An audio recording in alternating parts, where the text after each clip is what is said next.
very good afternoon, everyone. I, Juhi Chandra, student manager of Balaji Institute of Modern Management, feel privileged to welcome Mr. Ashok Ramchandran, CEO Schindler. He is an Australian national with Indian roots. He holds a bachelor in instrumentation and control engineering from India and a master's in industrial engineering from Malaysia. His career started with Schindler, Australia in the year 2006. Having started as a graduate trainee, he was very quickly identified and enrolled in the Schindler Career Development Program as the first nominee. In 2008, he was double promoted to head the Queensland operations as Regional General Manager in Schindler, Australia, which he held till May 2012. From June 2012, he was sent on an international assignment via Schindler to head the Vietnam operations as General Director, wherein he not only doubled the profit in the first year itself, but worked on improving the overall foundation of the business. Under his leadership in Vietnam, Jardine Schindler Vietnam was awarded the Best Country 2014 for excellent overall performance. Post his successful stint, he moved on to Schindler Malaysia in 2016. Since then, he has taken Schindler Malaysia from strength to strength. He has recently moved to India in the capacity of CEO Schindler India. He, as a leader, strongly believes in people development. He believes that everyone should be given a chance to develop and grow without any bias. He does not believe in hierarchy and despise silo thinking. He believes in doing things for the long term and proactively preparing for the future. He insists that we should always find the right balance between achieving short-term results and preparing for long-term success. He also believes glass ceiling should be eliminated, thereby giving each employee equal visibility and opportunity, which ultimately sets the foundation of a strong and nurturing culture within the organization. Now I would like to call upon Mr. Ashok Ramchandran to address the gathering. Sir, we are all excited to hear you. Thank you. It's an absolute pleasure to be here. And I say this not as just another statement, but because this is my first address in India for an audience of students. I left India in 2003, 2004. And coming back 15 years later to India as a CEO was very humbling. And then to meet all of you here as my first session with the university interaction, I'm very excited. So thanks, first of all, to all of you for giving me this opportunity and to Balaji management. I want to give a big round of applause for that.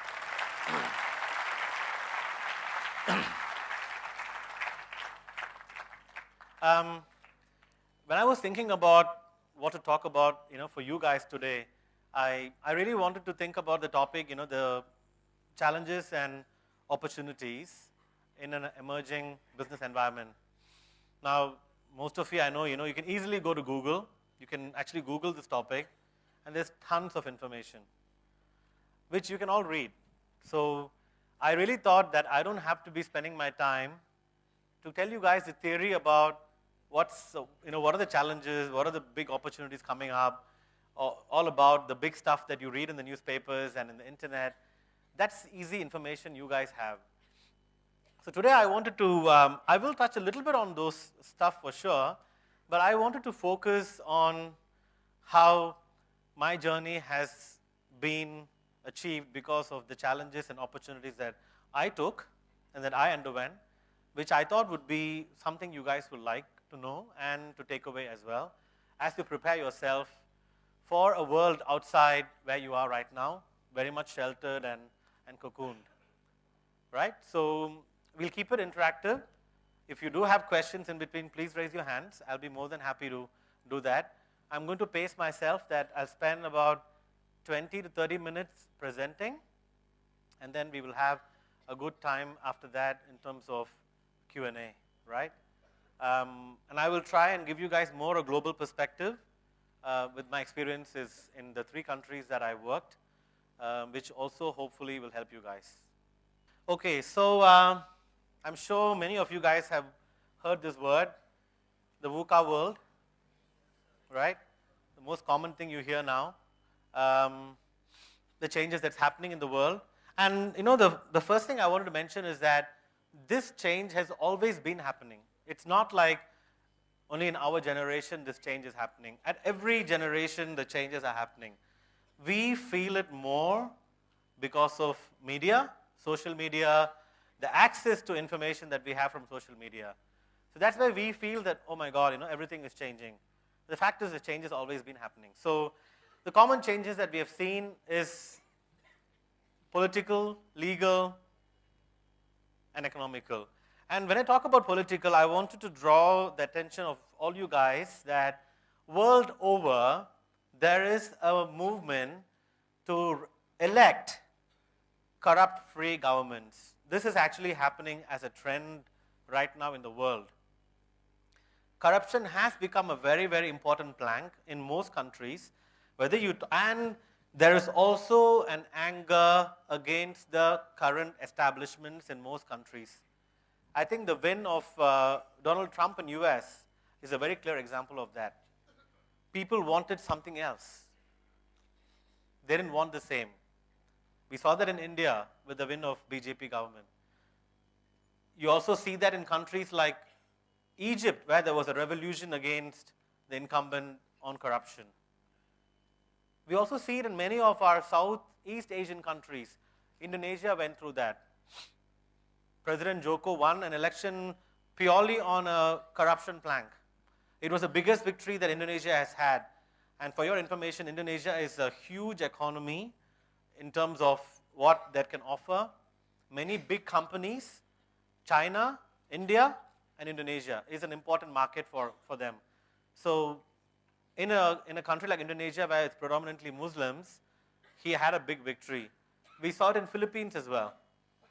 President Duterte won an election based on corruption. So these are global trends happening in the world that everybody wants to be living in a country where performance and potential is valued.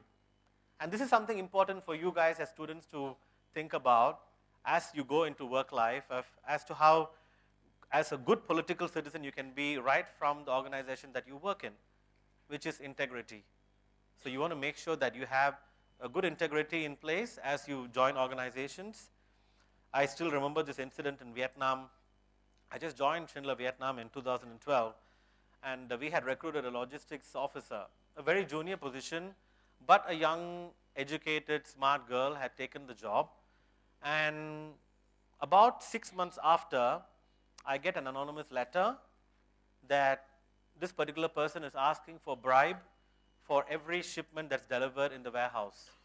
So every truck that gets delivered, she wanted $50. And we deliver 10 trucks a day. Now, when we actually interviewed her and asked her about this issue, she said, sir, this is very common. We actually take a lower salary because we can make money from bribes. Now, what was shocking for me was a young Vietnamese doing this. If it was a 55-year-old Vietnamese, then okay, it's different because it's a country where corruption is rampant as well. So my biggest request to all of you guys as the future of India, think about integrity. If you don't do this right, honestly, no company would want to keep you. Many companies in India are going towards this direction. We can work now in big companies in India where corruption is not appreciated, right? So similarly, you have changes on legal, environmental. We see a lot of things on sustainability, green. So these are things that's happening in the world. And then we see changes on resources. There's a dearth of resources. We see that there's only so much of resources left in the world, and we have to conserve that. So this is also a VUCA world that's coming through, challenging every one of us here. And then we see changes on globalization. So you talk about globalization, again, a common word, all of you must have heard of it. What is the biggest globalization change that you're seeing in India right now? E-commerce, for sure.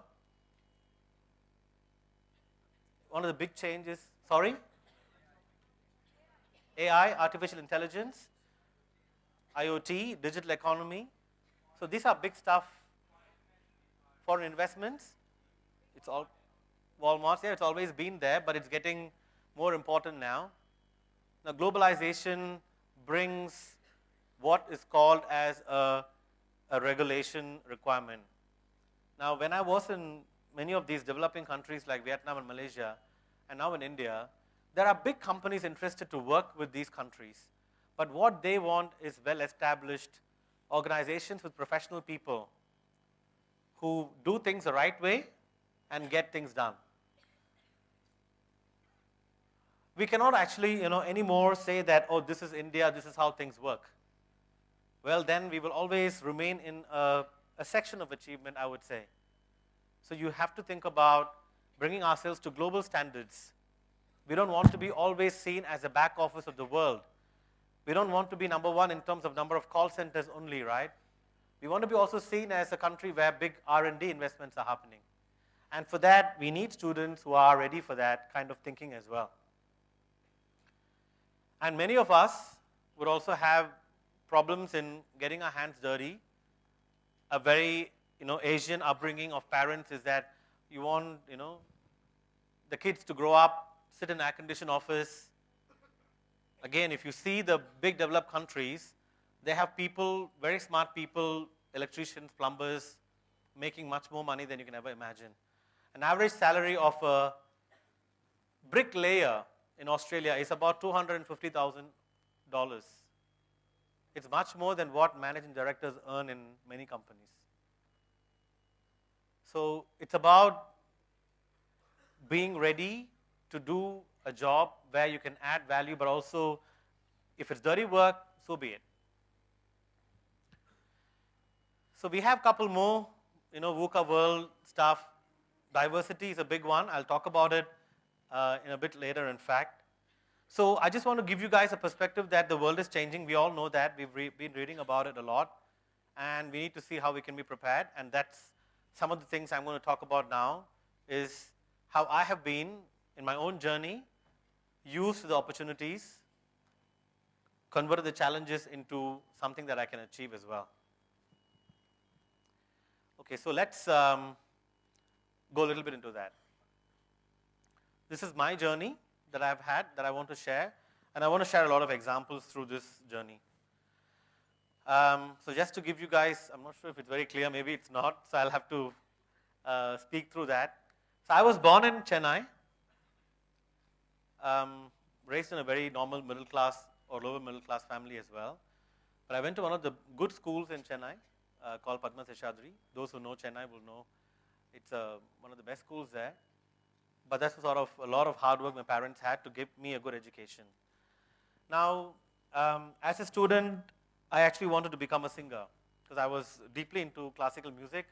I was giving a lot of concerts. I'd been to, in fact, Shanmugananda in a hall in Mumbai when I was studying 4th standard to give a concert and stuff. But then as I was getting into high school and year 12, you get the whole bug of engineering, doctor, law, and I fell into the trap. So I went to engineering as well, which was in SRM. This was 1998 to 2002. So I passed out in 2002 thankfully I finished in 4 years, but I failed in between, in many subjects. And for many of you who have gone through this, you feel like your life is going to stop, nothing is going to happen after this, and how are you going to come out of this? So it really starts feeling demotivating and defeated that you are not going to do well. But then, I still remember, vividly sitting with a close friend of mine, and he mentioned to me that we finished. I couldn't find a campus placement, by the way. I was one of the very few students who couldn't find a campus placements. And then I wanted to go overseas. So I tried to apply for US, which I got the admission. I wrote my GRE, I wrote my TOEFL, and then September 11, we had a big issue in US. I think most of you may remember there was a terrorist attack in New York, and right when I was applying for my visa, this happened, and they were not giving admissions or visas to Indians and Pakistanis. A lot of screening was happening, more than normal. So they felt that I was a potential immigrant. I was refused a visa, and the whole process, I had wasted a year. So till 2003 middle, I was still sitting in my home, not doing anything else. And this is when I started thinking that I need to think about something else. If it's not US, where else can I look at? And my research also looked at Australia at that time. And I realized that if you're not able to get into something, you have to look for something else and keep trying till you get it. So that's when I decided to go to Australia, and 2003 end, I flew there and I started my master's. But at that time I realized that, and I think many of us, we do feel when you're studying your bachelor, you still don't know what you want to do in life. And then you start figuring out slowly कि मुझे कुछ करना है, पता नहीं क्या करना है. Then you start figuring out, okay, let's look at things around. And I have to say, till date, India is close to heart, but Australia is close to my mind. I think the value systems that you brought up helps you when you go overseas. So when I was in Australia, I had a choice of doing well, and I had taken a huge loan. I had a 20 lakhs loan. My father had mortgaged a house, and he said, "Beta, this is the last thing I can do. If you don't pay back this loan, then we are going to be out of the house." So I had one last chance to do something, and I knew I had to do something. But when I went there, I had to study and also work because I had to support my life. We were staying as 6 people in a 2-bedroom house, 3 people sharing a bedroom. And the Aussies felt it weird. They thought we were gays. It's very common, in Australia, you don't live with a guy in a room, you live with a girl in a room. It's acceptable.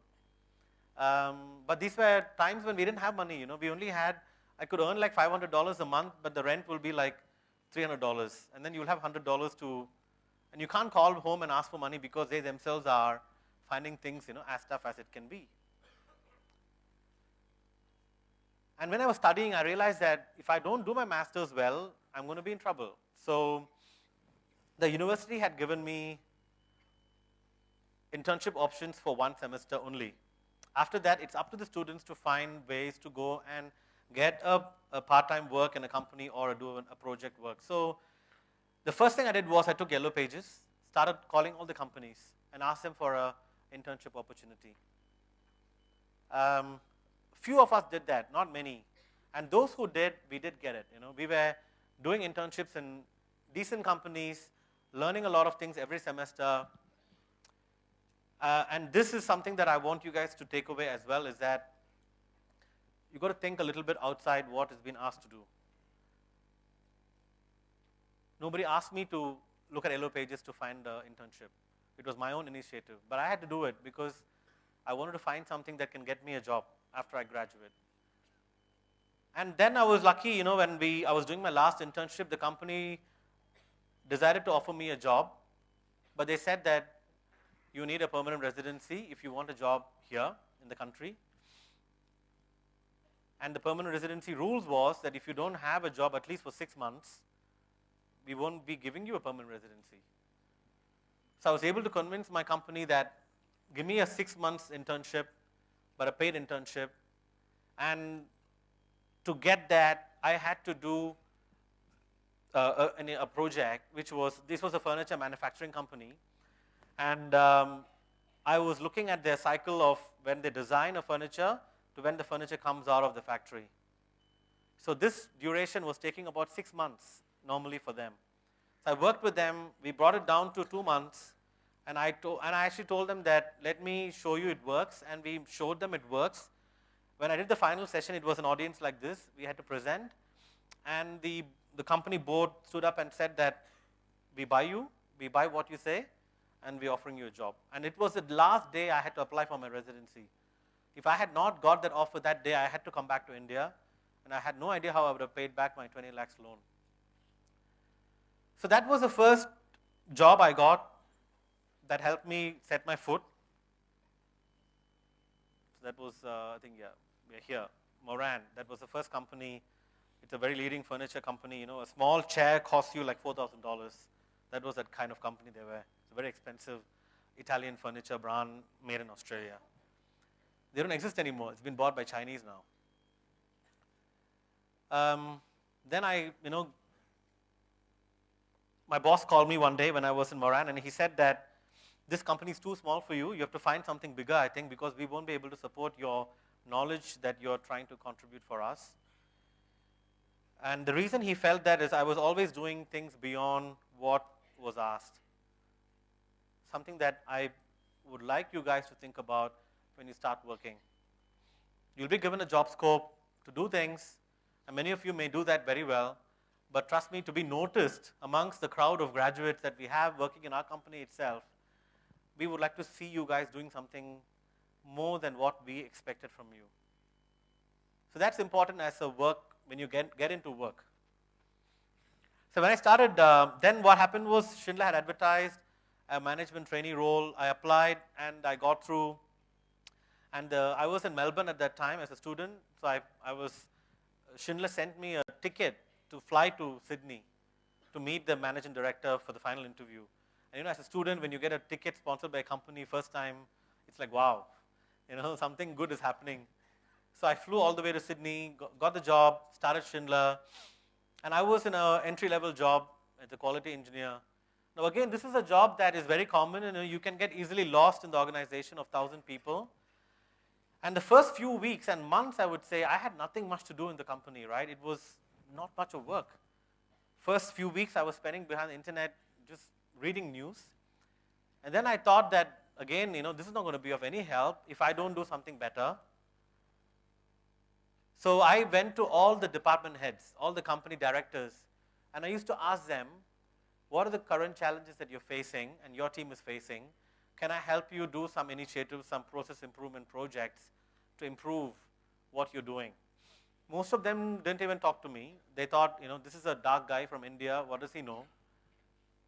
But somebody noticed, somebody said, yes, I would like what you're doing.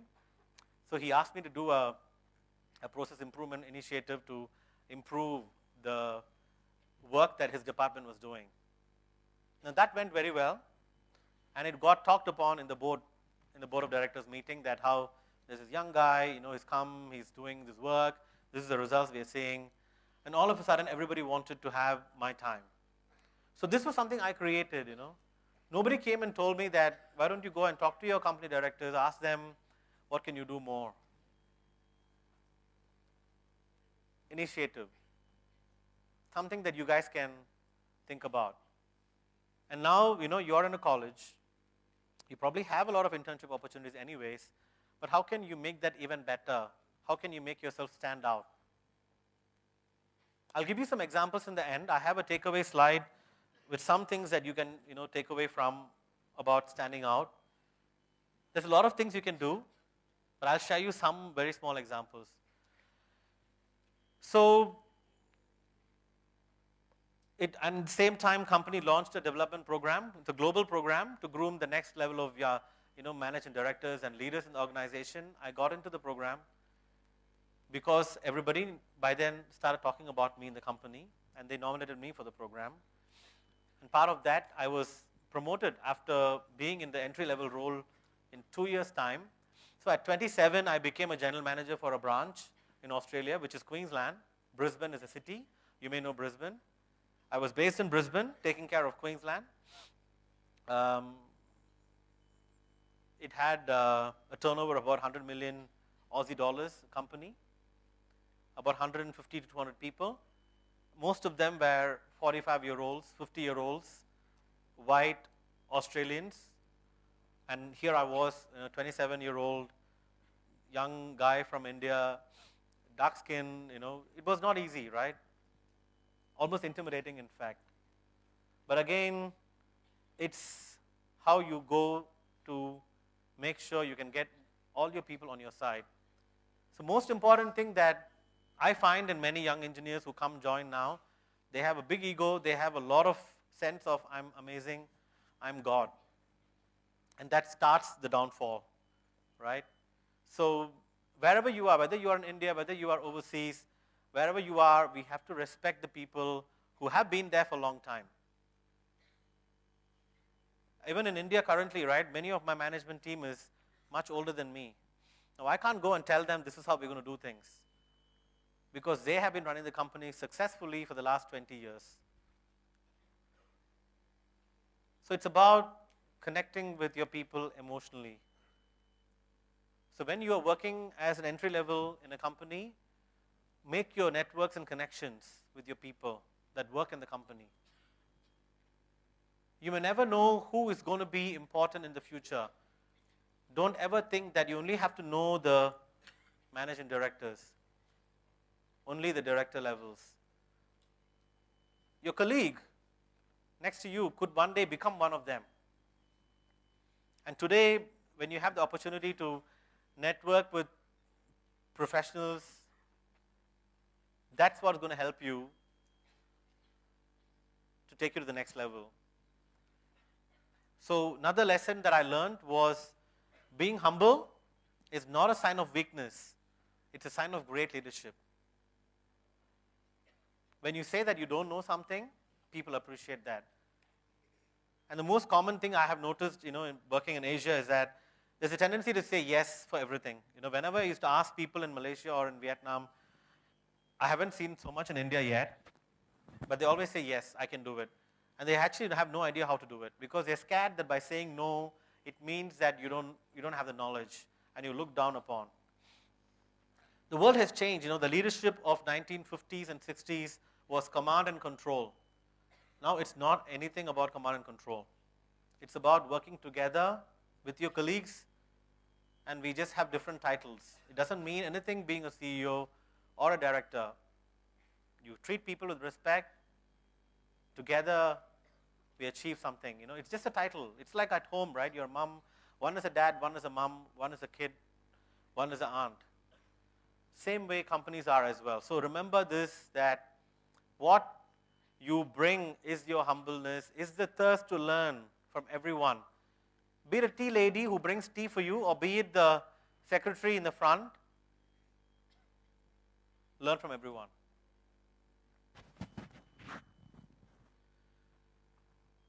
So right through that was coming to Vietnam as the managing director.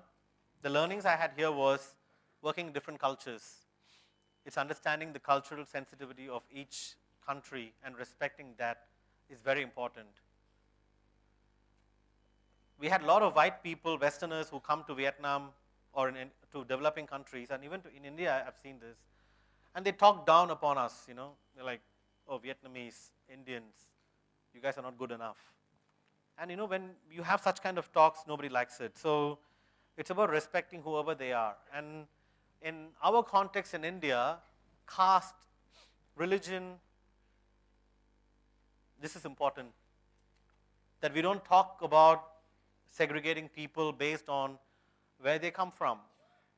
We only talk about people based on what they can bring. There's a lot of change I can see in India with caste and religion, but I still despise that we still have to fill the forms with a lot of information on caste, on religion. And I hope that we can look at people as individuals and support their development wherever they come from.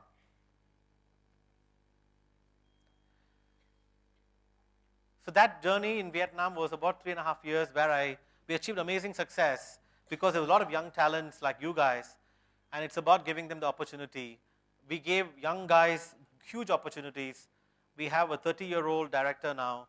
We have a lady who was actually my secretary. She was just a personal secretary, but I realized that she was very, very talented, not just being a secretary. So is giving the opportunities for these young people, bigger roles, and they could grow. And today she's a HR director for Schindler Vietnam, very young, 33 years old, a lady.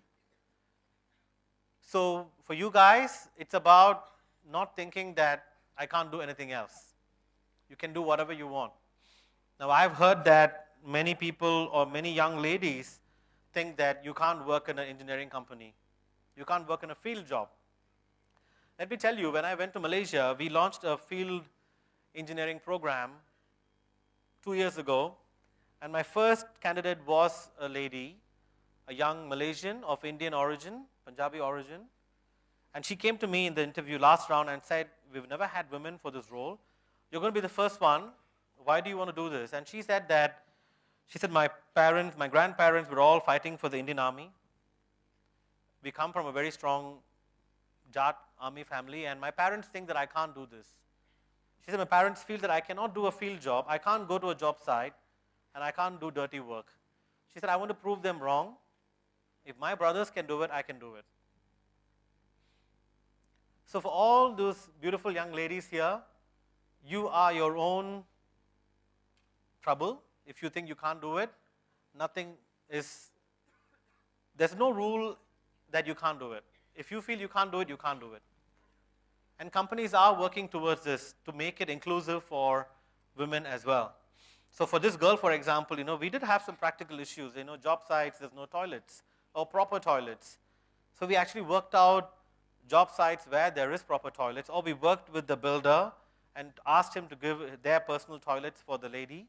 And people are very helpful for sure. She worked with all men, and all the Schindler men working with her made sure she's always safe. They drop her home in the night before they go back. So important for you young girls here, please don't ever reject career jobs or campus placements from engineering colleges, engineering companies as well, even if it's a field work. And specifically for Schindler India, we are on a big initiative now to have women in all levels, not just for HR and finance. Because you see in most companies, HR and finance have a lot of women, but not in operations, not in engineering sector, hardcore. So my idea was to give you guys a flavor that the challenges and opportunities that was presented to me was not presented to me, but I grabbed it. And I made something out of it every time I can. And today, when I came back as a CEO and there was some media announcements about it, my college, my friends were all quite happily surprised and shocked to see me in this role because it was about for me proving to myself that I can do something.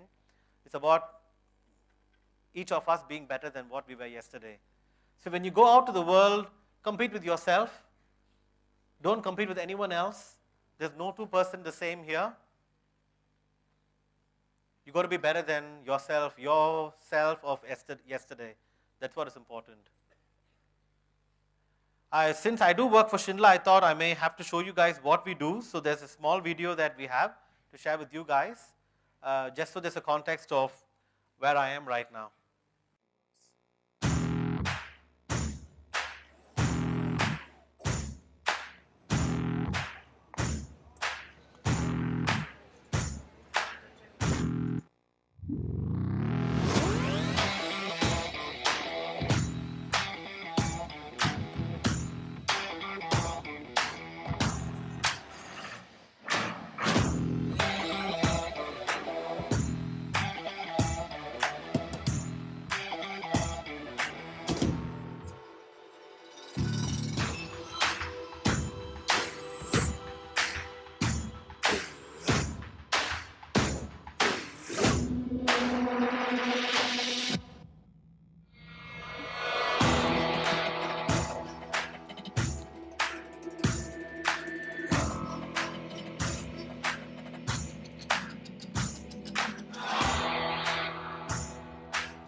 So that's what we do. We elevate lives, careers. I often tell my people that we're not just building elevators, but we're making people's life move in whatever they're trying to do as well. Now, this slide is for me to put some perspective on where we are in terms of India and Asia, where the opportunities are. So the changing world, Asia is a very important context. That's why, in fact, as part of my career development, they mentioned that if I don't do a stint in India or China, I cannot aspire to be a global CEO as well. That's how important India has become, Asia Pacific has become. And you can see that in the 1700s, India was a big the yellow, you can see here, this is how big India was contributing to the world economy. This is before British, before we had colonialism here. And then, of course, we went through colonialism, we went down, and now it's come back up. So we are in the right place. That's a very important thing to be aware of. And it's now how we seize it is what is important. And again, there is another video for us in terms of, so whilst the video is going to play, the video shows again that more than 50% of business or the growth of the world is going to come from Asia, and we being in the middle of it, how important this is going to be as well. So just want to give you guys a context on that. We talk about the changing world. We spoke about how we are the challenge and are the opportunity. So the reason I showed my journeys was to show you guys that there will be always change. There will always be new things coming. Everyone will scare you that there's nothing like what's happening right now. This is it. If you don't adapt yourself, you're going to kill everything around you. So the crux is that it's about you. It's about the challenge that you are facing and how do you make it an opportunity for yourself. And that's what is going to help you succeed. Asia Pacific. We live in a region that is rich with diversity and contrast. The combination of mature, maturing, and developing markets presents us with unique opportunities. Asia Pacific is getting bigger. Already more than half the world lives in this region. And the population will have reached 4.2 billion by 2020. By 2020, half of us will live in urban areas. In fact, half of the world's cities with more than 1 million people will be in Asia Pacific by 2020. Some of these cities will become megacities. By 2020, we'll have 20 megacities. That's 60% of the world's total, and 6 more than we have today. At the same time, Asia Pacific is getting wealthier. Today, 35% of the world's middle class live in the region, and this is set to increase to over 50% by 2020. In 2012, Japan, China, India, and Australia had 3.9 million millionaires. By 2020, this will have grown by 80% to reach 7 million. Asia Pacific's economy is outpacing the rest of the world. Of the world's 10 busiest container ports, 2 of the world's top 4 financial centers, and 8 of the world's top 10 business outsourcing locations. Our average annual GDP growth over the past decade has been 5%. That's more than double the rest of the world. And by 2020, Asia Pacific is forecast to account for over 40% of the world's GDP. With 3 billion mobile phone subscribers and 1 billion internet users, it's clear that Asia Pacific is hungry for technology. This demand will only keep growing as the way we do business continues to evolve. The opportunities are here. Are you ready? Okay, so it shows that we have the opportunities in front of us. And again, each of you guys have to make that call. How are you going to use it? But the crucial point is about being different. And what you have to do to make it different is something that you have to figure out through what you want to do, right? It's not like a recipe we can give and what you have to be doing to be different. But something has to be different. Something has to catch the eye. And I'll talk a little bit on that on the closing couple of slides. Some more opportunities. I think this most of you guys know already, being in India, the new stuff that's coming through. So these are all opportunities presenting in front of yourself that you can look at. Schindler, for example, We have a huge smart city plan as well. We want to have a big say in that kind of environment. So we're working on developing products and services to cater to this kind of environment. So we will be looking for people who have more inclination towards AI, IoT. In fact, one of your alumni who's joined me here today, Subhash, is also working in this space on IoT. We call it Internet of Elevators and Escalators. So these are opportunities that's coming. And there's many such areas that's coming through, like solar, in terms of sustainable energy that's coming in the world. All this is available, but it really comes down to how you as students can capture this. And it is not just about the knowledge. Knowledge you can learn. It's really how you bring your attitude to deliver this. So we'll talk a little bit about that in my key takeaways.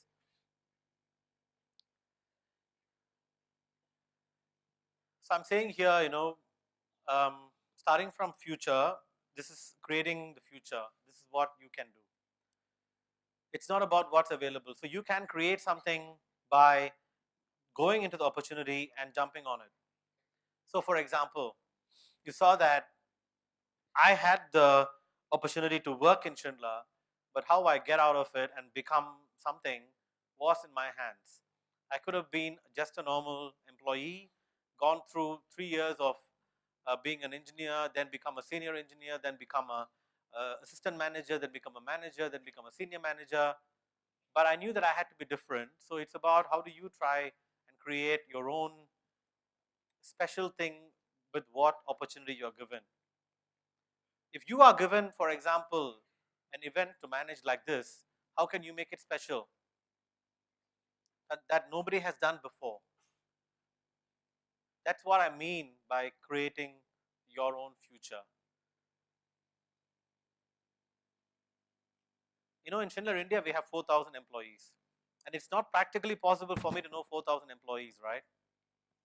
But I would know those few who are trying to get my attention in whatever subtle way it's possible.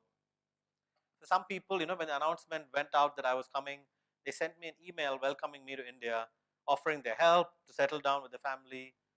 So these are people that I will remember. Now, anybody could have done it, but not many did. Only a few did. So leaders also have to, at the same time, be accessible for the employees. If we sit in an ivory tower, then we will not be able to know what's going on. So we can give you the opportunities, but very few create the opportunities. And opportunities itself, I speak about, there is a lot of opportunities, but there's a lot of unconscious bias. There's a lot of videos on unconscious bias, and it's a big topic right now as well in HR. Unconscious bias is when you get a CV, and let's say that I'm a Balaji alumni and I get a CV from a student who studied in Balaji, then I have a natural inclination to choose him or her because he studied in the same college as me. Whether he's good or bad, no idea. This is an unconscious bias. When you see, we had this in Malaysia a lot. We saw a lot of Muslim women with the hijab coming for interviews. And instantly the Chinese and Indians would say, maybe not. She can't do this because she's a Muslim, she's wearing a hijab. This is an unconscious bias. You see a guy or a girl who's very fat and you determine already that they are not healthy. And you stereotype what they can do. This is unconscious bias. And in India, of course, we will have a lot more, right? With caste, religion, culture. And what is important is to have diversity within your groups who can do all of this. For example, I'm an extrovert. So when I'm recruiting, I tend to normally recruit extroverts. It's a very natural thing. But if I do that, I'm going to have a team full of extroverts all talking over each other, no one to listen. So you have to have a diversity. You have to have people who can talk, people who can listen, people who are thinkers, people who are doers, people who are creative, women, men, thin, fat, Everything is important, trust me. And the feeling of race and caste, I as a person felt more when I left country, when somebody was specifically stereotyping me. The feeling is terrible, I'm telling you. Whenever you experience it, you don't want to feel it again because you feel you're nothing. When somebody actually called me names in Australia as a, bloody Indian, it was the day I felt that I'm so small. Of course, that person, I felt that they're uneducated, so that's why they did what they did. But this happens here, in our own country on a daily basis with our own people. At least in foreign countries, it's for foreigners, but we do it with our own people. So please remember that wherever you come from, it's not about your caste or religion, but it's about what they can bring to the table. Unconscious bias exists in each one of you. No one here in the room can tell me that I am not at all biased, I am the most open person. No. We all have our biases, but it's important to be aware of the bias. So right now in Schindler, we're running a program for blind CVs. That means we don't know whether they're male or female. We don't know how old they are. We only know their skills and what they have done as experience. This is very interesting because when we did this exercise, a lot of managers, when they chose a particular CV, later when they realized it's a woman, they didn't want to have that person. This is the kind of environment we are living in right now. Right?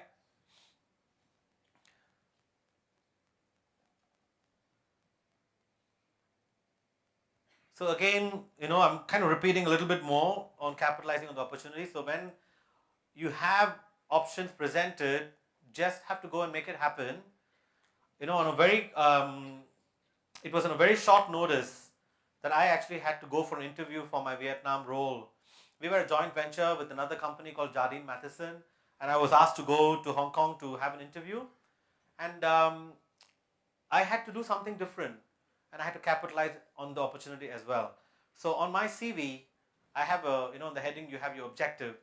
I mentioned that I want to take my organization to obscene success.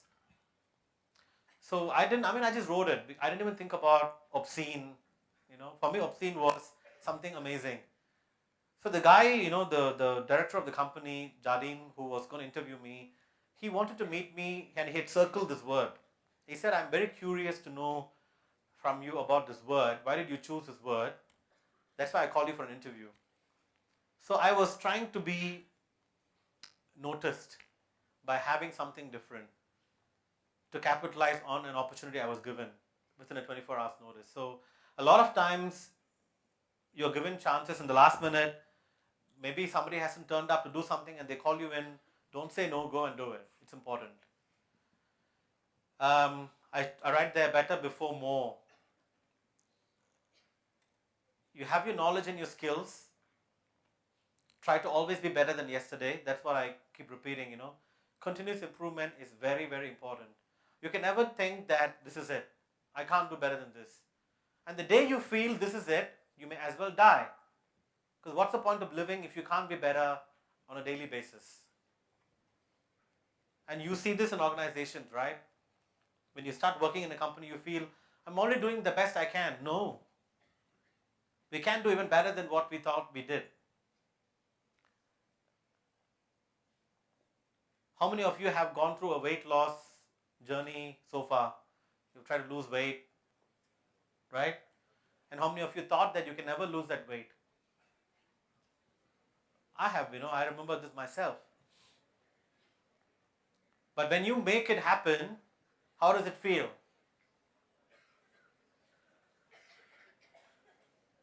It feels amazing when you make it happen, right?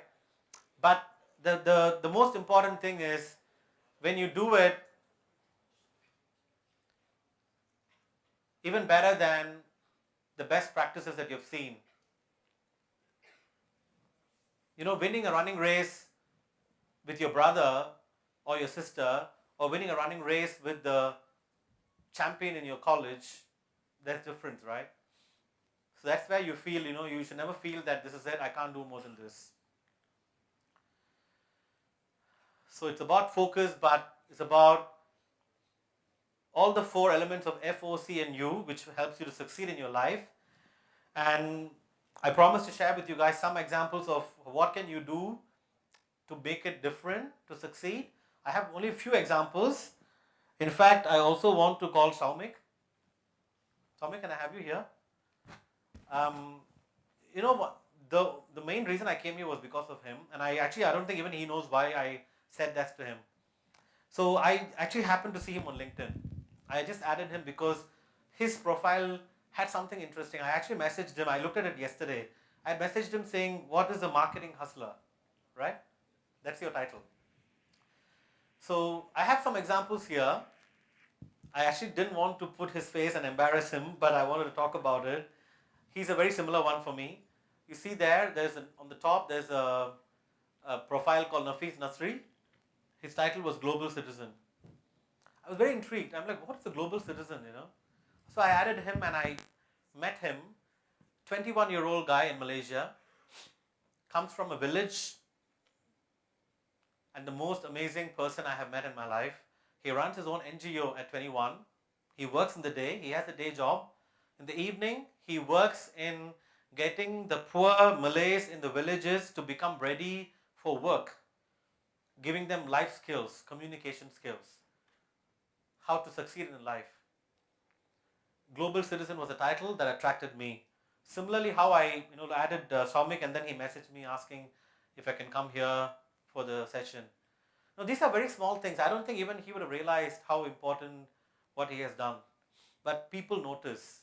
There are people like us in big companies. We notice different things. We don't see the norms. Because norms you see on a daily basis. When I see resumes, if it goes more than 1 page, I don't look at it. I don't have time. So make it 1 page. Don't write your history of what you're doing. Give us a couple of points on why we should recruit you. That's it. And then you see another one on the left side. You can't read it, but this girl was employed by Airbnb because she made a website of what Airbnb is doing very well. How amazing is Airbnb? She was a student. She made a website about Airbnb, and Airbnb thought, wow, why don't you work for me?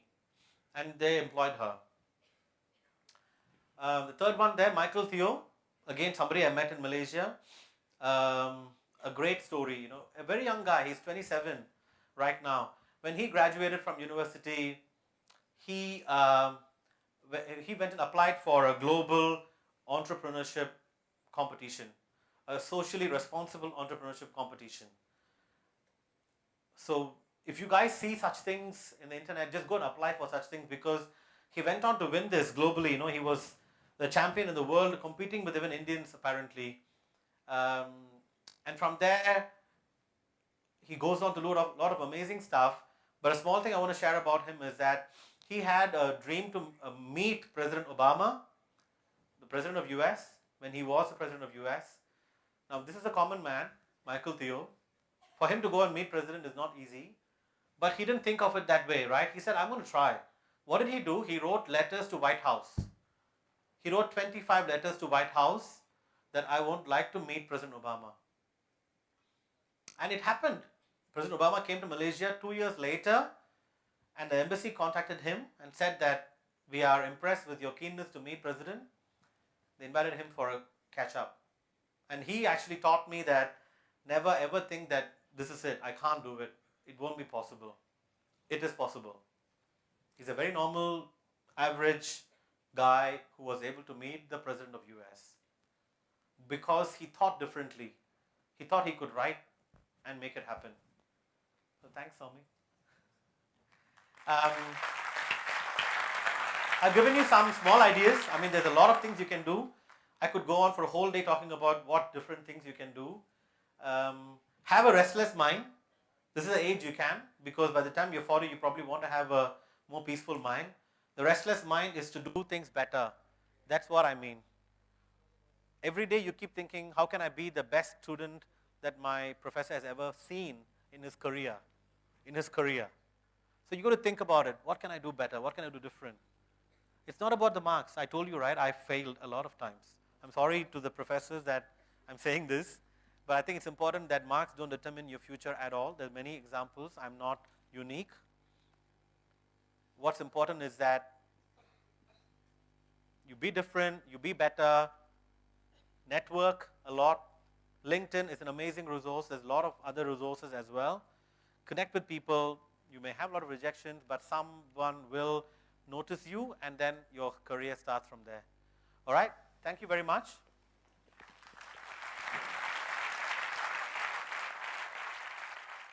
This from Operations and Supply Chain. It's our great honor to have you, sir.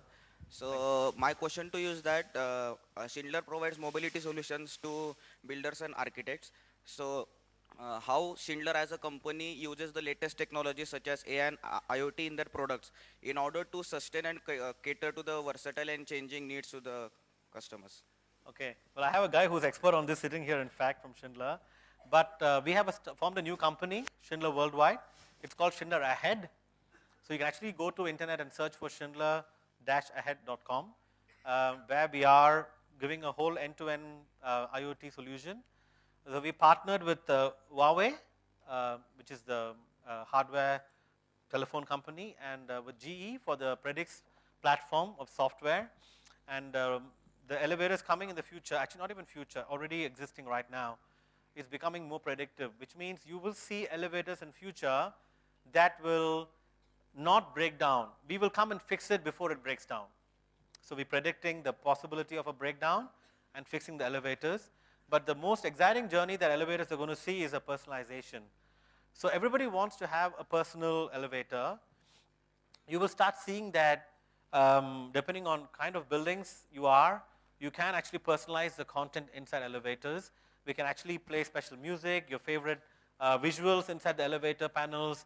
The panels are going to become more like televisions, where it can actually give you your latest news. You can check into your flights maybe in the future from your elevators. You can order Uber through elevators. Its possibilities are endless, and we have made it an open source. So we are working with developers, asking them, what do you want your elevators to do? And we can work with you and make it happen. So this is the future. We believe that this is the future, and we are very proud that we have running products already existing now. We're going to start seeing elevator doors becoming digital advertising. And this is already in place in our most developed countries.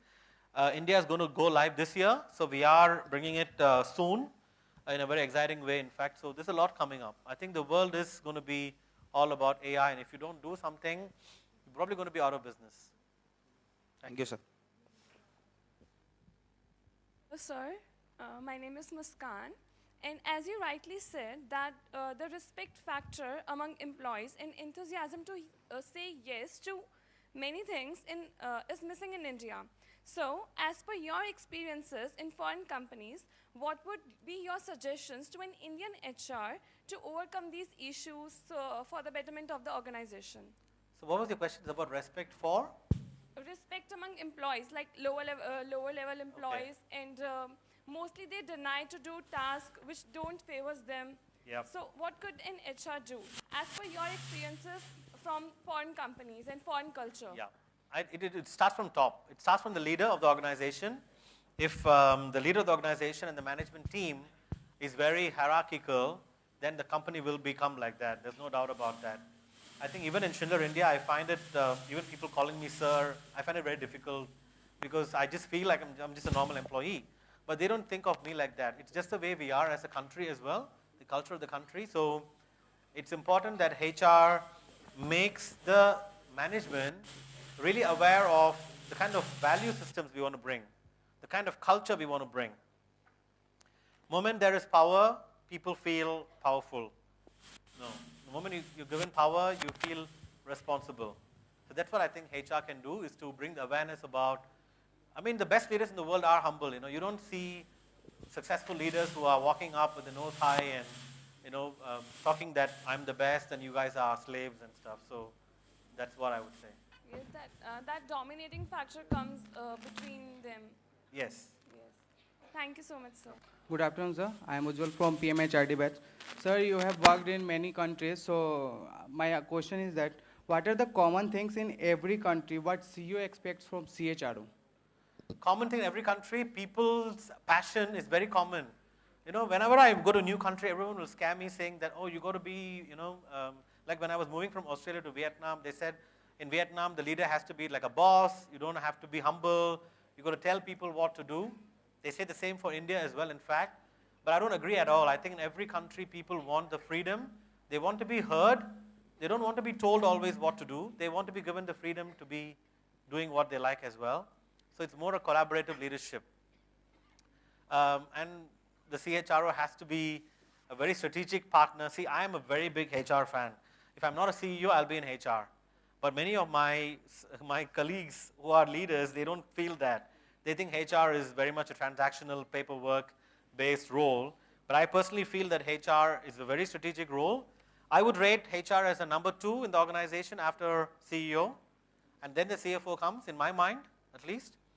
But the HR also has to be someone like that. Somebody who is actually understanding the business and can add value to what the company has to do. If they believe that they are just a paperwork based, then that's what happens. Thank you, sir. Good afternoon, sir. I take this opportunity to thank our honorable guest, Mr. Ashok Ramachandran, for enriching us with his valuable experiences and knowledge.